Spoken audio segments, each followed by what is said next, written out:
Hello दोस्तों, मेरे भैया मुझे बचपन से ही बहुत प्यार करते थे और मैं भी उनके बहुत करीब थी। मैं मम्मी पापा से भी ज़्यादा उनसे लगाव रखती थी। धीरे धीरे मैं बड़ी होती गई और हमारी दोस्ती और भी गई और हमारी दोस्ती और भी गहरी होती चली गई। उस समय मैंने नई जवानी में कदम रखा थी और अपनी सहेलियों से मर्द और औरत के बीच के रिश्तों के बारे में नई नई बातें सुन रही थी। भैया से नई नई बातें सुन रही थी। भैया से मेरी दोस्ती इतनी गहरी थी कि मैं उनसे हर बात शेयर कर लेती थी और उनसे बातें करके मुझे बहुत सुकून मिलती थी। एक रात की बात है, मम्मी पापा घर पर नहीं थे।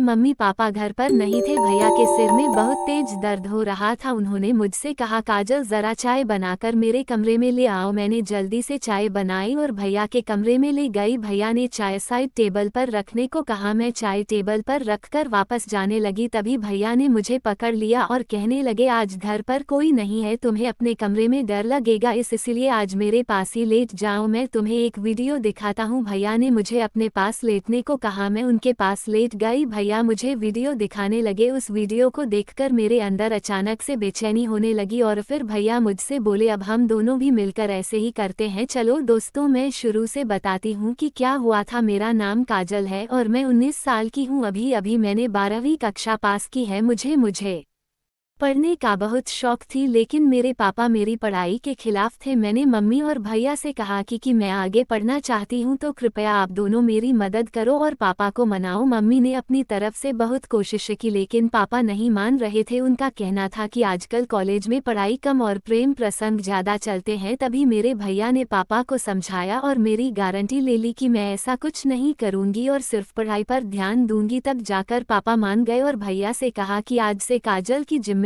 तुम्हारी है। अगर उसने कुछ भी गलत किया तो इस घर और खानदान की इज्जत पर दाग लगेगा और काजल के साथ पर दाग लगेगा और काजल के साथ साथ तुम्हारी भी खैर नहीं। भैया ने पापा से कहा, पापा फिक्र मत करो, मैं काजल की हर हरकत पर नजर रखूंगा। उस वक्त मुझे पता नहीं था कि भैया के दिल में क्या चल रहा है और वह मेरी इतनी हिमायत क्यों कर रहे हैं। लेकिन मजे की बात यह थी कि मैंने कभी सोचा भी नहीं था कि मैं और भैया के बीच की दोस्ती इतनी आगे तक जाएगी। कुछ ही दिनों में भैया ने मेरे साथ जाकर मेरा कॉलेज में दाखिला करवा दिया। शुरुआत में मैं खूब मन लगाकर पढ़ाई करने लगी और कॉलेज में किसी के साथ ज्यादा घुलती मिलती नहीं थी। जो भी कॉलेज में होता वह सब मैं रात को भैया को बता देती। भैया भी मेरे साथ बहुत फ्रेंडली हो गए थे और मुझे लगने लगा कि वह मुझे कुछ अजीब नज़रों से देखते हैं। भैया गांव में रहती थी और भैया नौकरी के सिलसिले में हम हमारे घर पर ही रहते थे। फिर कॉलेज में मेरी दोस्ती एक लड़की से हो गई। उसके साथ दोस्ती करने के बाद मेरी जिंदगी बदलने लगी। उसने मुझे बताया कि उसकी मंगनी हो चुकी है और एक दिन उसने मुझे अपने मंगेतर से भी मिलवाया। मेरी सहेली ने मुझे बताया कि उनकी शादी तय हो चुकी है और अब वे दोनों एक दूसरे के साथ सारी हदें पार कर चुके हैं। उसके बाद मैं अपनी सहेली से वह सब कुछ जानने की कोशिश करने लगी जो शायद मेरी उम्र में जानना उचित नहीं था। मेरी उम्र ऐसी थी कि मैं इन बातों को जानकर आसानी से गलत रास्ते पर चली जाती और फिर ऐसा ही होने लगा। मुझे भी उन बातों में दिलचस्पी होने लगी। मेरी किसी लड़के से दोस्ती नहीं थी, इसलिए जब भी मैं ऐसी बातें सोचती तो मेरे दिमाग में भैया की छवि आ जाती। लेकिन भैया का रवैया और उनकी बातें मेरी सोच को और बढ़ावा देते थे। हालांकि मैं अभी तक भैया के दिल की बात नहीं जान पाई थी। कभी कभी मुझे लगता कि शायद वह भी मेरे बारे में ऐसा ही सोचते होंगे, लेकिन कभी कभी उनका बुरा हाल हो जाएगा। उनकी यह बातें सुन मैं खुद को कंट्रोल करने की कोशिश करती, लेकिन कहते हैं ना कि जवानी अंधी होती है। जवानी तो ऐसी ही है जैसे सर्दी में आग जल रही हो तो हाथ गर्म कर ही लिया जाता है। मैं जैसे ही कॉलेज जाती फिर वही सब बातें दिन सुनने को मिलती। फिर मैं कॉलेज से घर आकर अपने दोस्तों की बताई हुई बातों को सोचने लगती। उस दिन मेरी भैया जॉब से घर वापस आए तो आकर बैठ गए और पूछने लगे, क्या सोच रही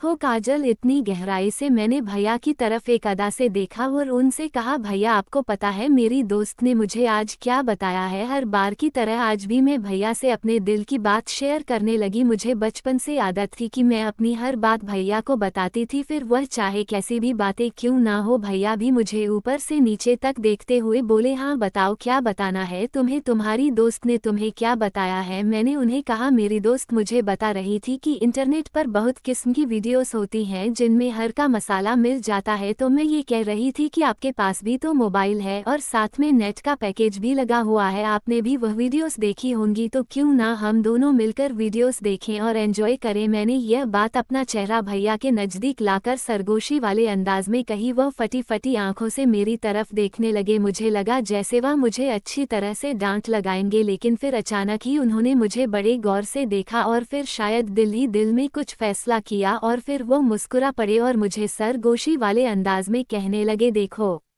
अगर वीडियो अच्छा लगा हो तो प्लीज़ एक लाइक और चैनल पर नहीं है तो चैनल को भी सब्सक्राइब कर ले ताकि इसी तरह के वीडियो आप लोगों को देखने को मिलेगा।